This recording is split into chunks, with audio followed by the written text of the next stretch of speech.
बीच की चीजें नहीं बनती है, वो चीजें सोशल हो जाती हैं। कहने का मतलब आपने ही सारी चीजें सोशल मीडिया पे रखी। अब आप सोचोगे कि हमने रखी है और सामने वाला रिएक्ट भी ना करे, तो ऐसा नहीं होता है। अगर आपने रखी है तो आपके प्रति जितने भी रिएक्शन चैनल है आपके प्रति बोलेंगे, या जितने भी यूट्यूबर है जिसको अपना बोलना होगा वो बोलेगा, चाहे उसका छोटा चैनल हो चाहे वो बड़ा चैनल हो। तो इसीलिए आदमी कहता है ना कि अपनी उतनी ही बात है सोशल मीडिया तक रखो जितनी की हजम हो जाए।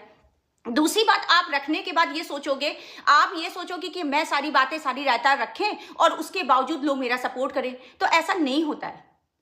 ये चीज आप गलत कह रहे हो कि आप कितनी भी कुछ भी करिए और कितनी भी रायते को रखिए और फिर भी आपका सपोर्ट कोई करे, तो ये नहीं हो सकता है।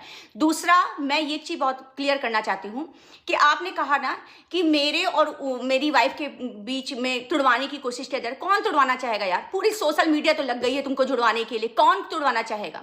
तुम खुद ही तोड़ना चाह रहे हो, जो कि उस दिन रात में झगड़ा हुई थी। कोई क्यों कहेगा? एक चीज मैं आपको बता दूं भाई, चाहे भाई तो क्या मैं बोलूं, मुझे तो समझ में नहीं आ रहा है, मगर एक चीज मैं बता दूं, चाहे अच्छा लगे या बुरा लगे, शायद खराब लगे, पर आप यहां गलत हो। और एक रिश्ते को का भूत इतना भयंकर चढ़ा हुआ है, इतना भयंकर चढ़ा, मुझे ये नहीं पता कि वो रिश्ता आपको पकड़ के रखा है कि नहीं रखा है, ये भी मुझे नहीं पता, मगर ये मैं जानती हूं कि आपको उसका भूत इतना ज्यादा चढ़ा है कि उस भूत के चक्कर में आप अंधे हो चुके हो, आपको कुछ नहीं दिख पा रहा है। और मैं ये भी गारंटी ले रही हूं, ये मेरी वीडियो अपलोड हो रही है और मैं ये भी गारंटी ले रही हूं, कभी ना कभी तुम जरूर पछताओगे अगर ऐसा करोगे तो। एक इंसान गलत, दो इंसान गलत, तीन इंसान गलत, 10 इतने इतने रिएक्शन चैनल वाले गलत हो गए, सब गलत हो गए।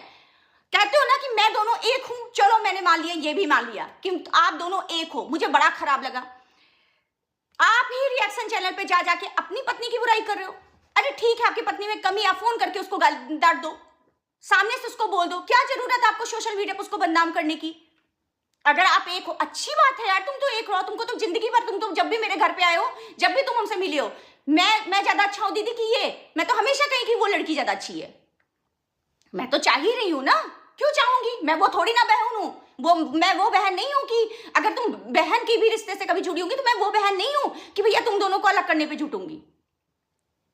समझ में आई बात ना? पूरी दुनिया गलत नहीं हो सकती आपके खिलाफ, हर कोई हम ये नहीं कहे कि आप अच्छे स्वभाव के नहीं है, आप बहुत अच्छे स्वभाव के हैं। एक रिश्ते को छोड़ दिया जाए, एक चीजों को छोड़ दिया जाए, तो आपका नेचर बहुत हेल्पिंग है, आप बहुत अच्छे हो। मैं खुद बताती थी कि मैं क्रिएटर में सबसे ज्यादा, आपने उस कल लाइव में बोला कि वो मुझे टोंट मारती, मुझे तो नहीं बर्दाश्त होगा। ठीक है, वो 1.5 साल बर्दाश्त की उसने, अगर वो 1.5 साल बर्दाश्त करने के बाद वो 1.5 महीना भी टोंट ना मारे, वो 1.5 साल बर्दाश्त करने के बाद वहां 1.5 महीना भी टोंट ना मारे, आप तो फिर वाइफ को जानते ही नहीं। यहाँ तो वाइफ ऐसी होती है कि एक बार चचेरे भाई की शादी में नहीं जाती है ना, तो वो भी क्या करती है पता है? वो जिंदगी भर अपने पति को टोंट मारती, तुम्हारे चक्कर में मैं फलाना भैया की शादी में अटेंड नहीं कर पाई थी। औरतें तो ऐसी होती हैं। उसके साथ तो इतना संग्राम होने के बाद आप चाहते हो वो 1.5 महीने भी आपको ना कुछ कहे? ऐसा नहीं होता है। एक जगह पे आप गाली सुन लेते हो, दूसरी जगह से बीबी का थोड़ा बहुत टोंट, इतनी गलती करने के बाद बीबी का टोंट भी नहीं सुन पा रहे हो, ऊपर से कह रहे हो कि हम सही हैं। ऐसा